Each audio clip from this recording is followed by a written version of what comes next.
ఈ విశ్వం పుట్టకముందు ఆకాశం లేదు, భూమి లేదు, కాలం లేదు. కేవలం ఒక శక్తి మాత్రమే ఉంది. ఆ శక్తే మహాదేవుడు. శివుడు పుట్టలేదు, శివుడు సృష్టించబడలేదు. శివుడు శాశ్వతుడు, అనంతుడు.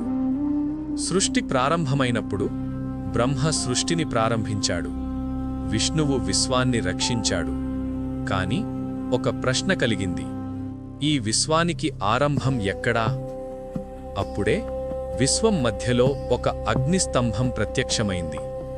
బ్రహ్మ పైకి వెళ్ళాడు, విష్ణువు కిందికి వెళ్ళాడు. కాని ఆ అగ్నిస్తంభానికి ఆరంభం, అంతం ఎవరికీ కనిపించలేదు. అప్పుడే ఆ అగ్నిస్తంభం నుంచి మహాదేవుడు అవతరించాడు. అతడే ఆదియోగి, అతడే పరమేశ్వరుడు. బ్రహ్మ, విష్ణువులు శివుని ముందు నమస్కరించారు. శివుడన్నాడు: సృష్టి, స్థితి, లయ ఇవన్నీ నా తత్వమే. కాని మహాదేవుడి కథ ఇక్కడితో ముగియదు.